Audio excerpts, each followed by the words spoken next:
안녕하세요. 민구원입니다. 오늘은 화장품 실험에 있어서 없어서는 안 될 필수적인 기계죠. 아지믹서에 대해서 설명을 해드릴 거예요. 아지믹서는 디스퍼라고도 하는데 일반적으로 어떤 원료를 녹여줄 때, 그리고 원료들끼리 섞어줄 때, 그리고 점증제 같은 그런 원료들을 풀어줄 때, 이럴 때 사용하는 기계고요. 보통 화장품 실험에 사용되는 기계들은 제형에 따라서, 그리고 사용되는 원료에 따라서 사용이 되는 기계들도 있고 사용이 되지 않는 기계들도 있는데, 아즈믹서 같은 경우에는 거의 모든 제형에 사용이 될 정도로 화장품 실험에 있어서는 필수적인 기계라고 할 수 있죠. 이 아지믹서에서 중요한 것 중에 하나가 바로 여기에 사용되는 날을 어떤 거를 사용하느냐인데요.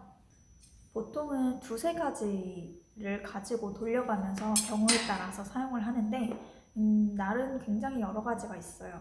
일단 저희 실험실에 있는 거는 이렇게 그냥 프로펠러 같이 생긴 모양이 있고요. 이거는 기본적으로 많이 사용하는 모양이고, 이거 말고 여기에 조금 더 이렇게 둥근 모양으로 생긴 것도 있어요. 여기가 이렇게 둥근 모양으로 생겨서 약간 선풍기 같은 모양으로 생긴 게 있는데, 그것도 되게 많이 사용하는 날이고, 저는 지금 이거를 사용하고 있고요. 이 날도 그렇고 여기가 조금 더 둥근 날도 그렇고, 기본적으로 분산을 시켜줄 때 가장 많이 사용하는 그런 날이에요. 그 다음이 이 날인데, 아마 이 날은 모든 실험실에 있을 것 같은데, 이게 그냥 아무렇지 않게 생긴 것 같아 보이지만 사실 여기 이 부분들이 다 칼날이거든요. 되게 날카롭고 되게 뾰족한데, 이거는 점증제 같은 물에 잘 안 풀리는, 또는 물에 넣었을 때 약간 잘 뭉치는 그런 것들을 풀어줄 때 많이 사용해요.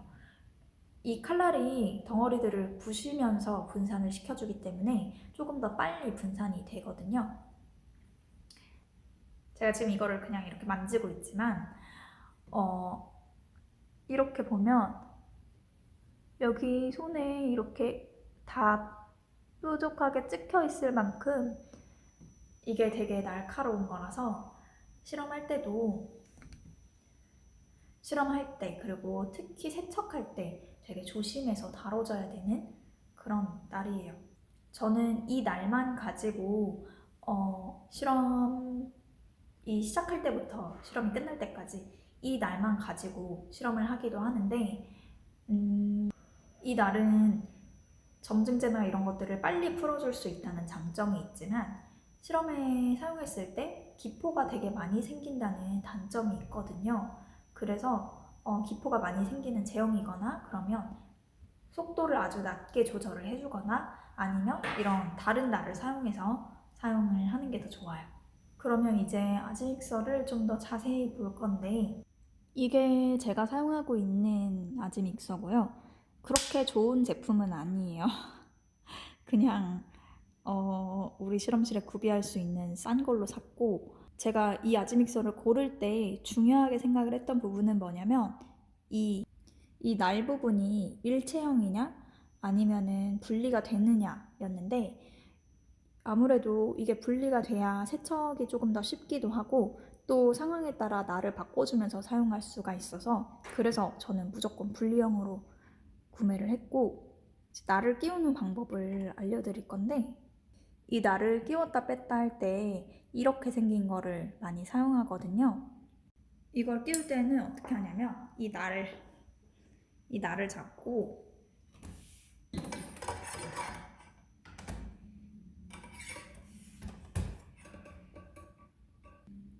아래쪽에 있는 구멍에 넣어준 다음에, 여기 구멍에 이거를 끼우고,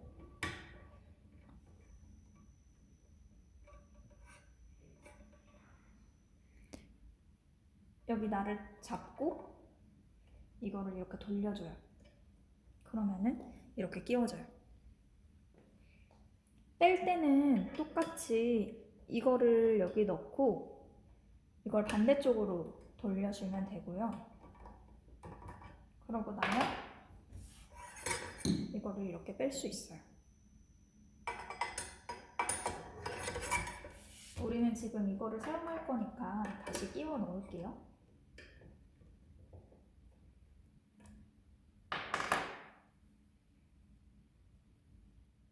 얘를 끼울 때는 뭐 높이나 비커 크기나 이런 것들을 전부 고려해서 끼우면 되는데, 저 같은 경우에는 높이 조절을 하기 위해서 이 리프트라는 거를 사용하고 있어요. 리프트라는 건 비커를 올려놓고 이렇게 올렸다 내렸다 하면서 높이 조절을 할 수 있는 거고, 이제 이걸 사용해서 실험을 해볼 건데,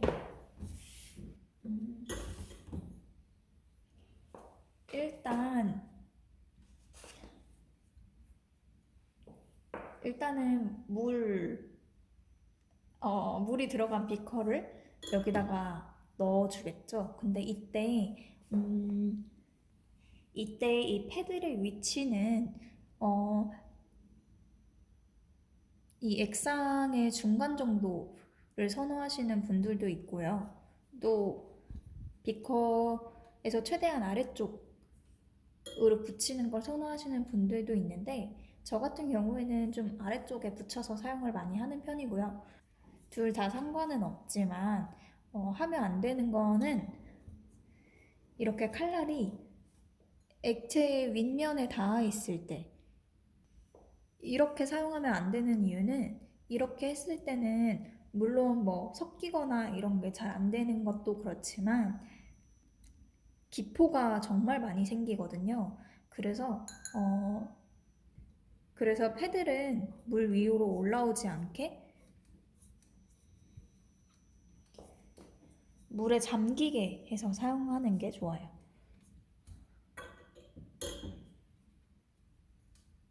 저는 이렇게 사용을 할게요. 그리고 나서 기계를 켜줄 건데, 여기 RPM이라는 게 있죠. 이 RPM이라는 게 바로 이게 돌아가는 속도를 얘기하는 거고요.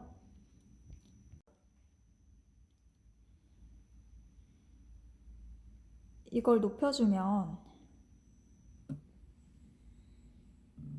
얘가 돌아가기 시작해요. RPM 조절을 하는 방법은 기계마다 조금씩 다른데, 중요한 건 이렇게 사용할 때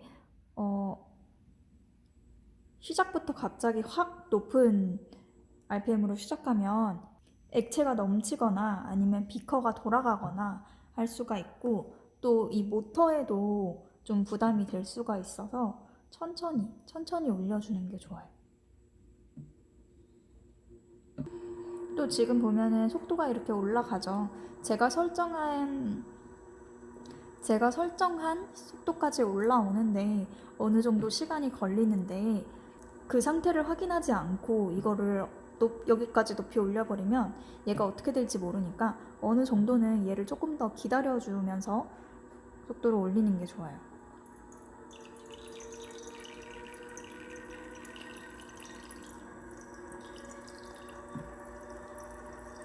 지금은 점증제를 풀어줄 거라 속도를 조금 높이 잡아줬고요.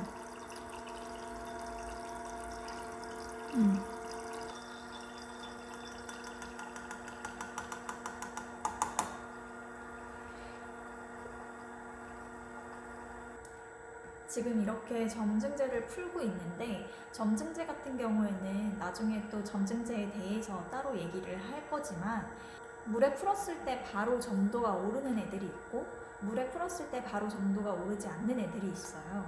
근데 바로 점도가 오르지 않는 애들이라면 상관이 없겠지만, 점도가 갑자기 확 오르는 애들 같은 경우에는 이렇게 아즈믹서를 돌려놓으면 점도가 올라가면서 비커가 돌아가기도 하거든요.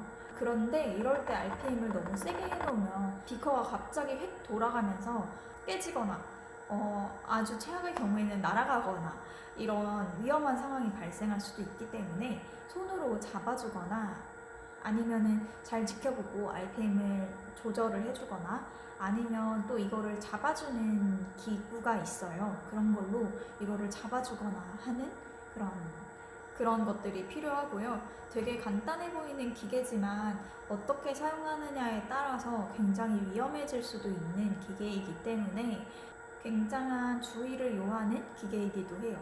또 아까 기포가 생기는 거에 대해서도 얘기를 했는데 화장품 제형을 만들 때 물론 기포가 생기면 탈포기를 사용해서 기포를 뺄 수 있지만 그래도 뭐 중간중간에 제형을 확인해 줘야 된다던가 할 때 기포가 있냐 없냐에 따라서 이 제형의 상태를 확인하는 게 좀 더 쉬워지기도 하고 어려워지기도 하고 또 상태가 달라지기도 하거든요.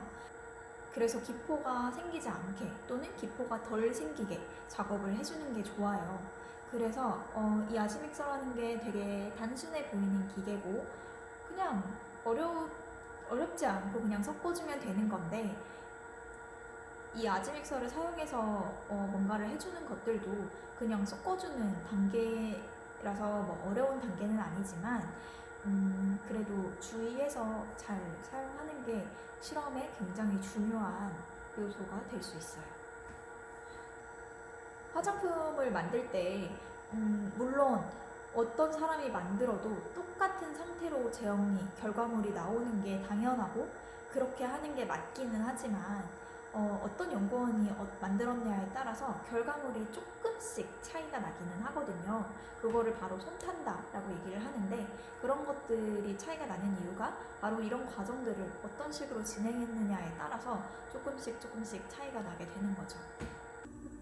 이렇게 믹서를 돌리다 보면 점도가 높은 물질을 넣게 되는 경우도 있는데요. 보통 계면활성제 넣을 때 이러는 경우가 많은 것 같아요. 근데 점도가 높을 때는 RPM이 센 상태에서 이거를 바로 넣어버리면 무서워.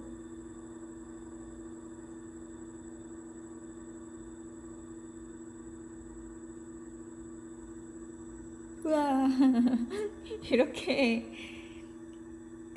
저기 뭐냐 여기 대를 타고 이 원료가 올라와 버린단 말이죠. 근데 그러면은 이게 막 사방에 튀고 난리가 나거든요.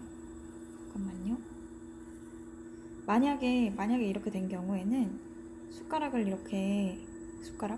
스패츌러를 이렇게 대고 이렇게 내려주면 이게 끓여서 내려가져요. 잠깐만. 스패츌러를 이렇게 대고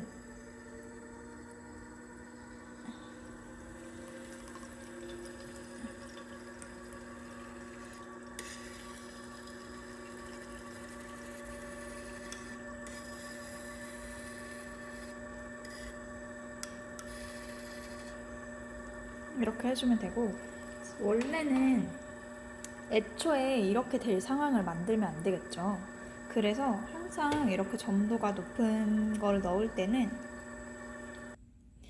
RPM을 낮춰서 굉장히 천천히 적고 있는 상태에서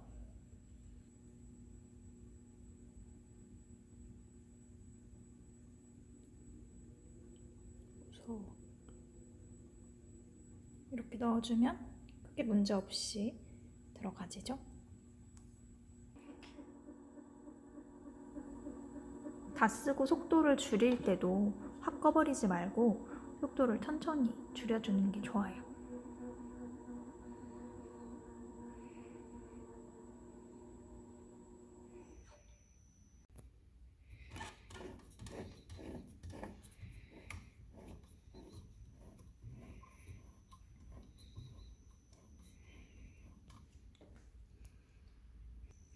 점도가 낮은 경우에는 덜하지만 점도가 높은 경우에는 이렇게 많이 묻어 있잖아요. 그러면 이거를 뭐 수저로 털어내거나 이러지 말고 이 상태에서 얘가 왜 이렇게 소리를 많이 내니까 RPM을 높여서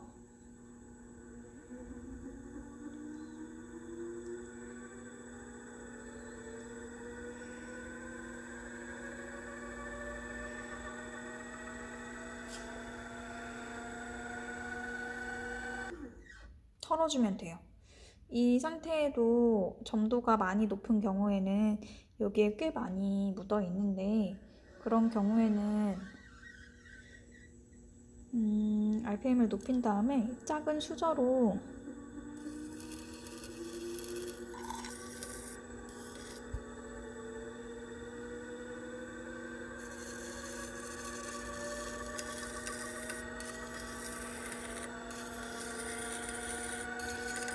이렇게 해주면 되긴 하거든요. 근데 이게 상당히 위험하기 때문에 조심해서 하거나 아니면 그냥 안 하고 이만큼은 포기하는 게 더 낫습니다.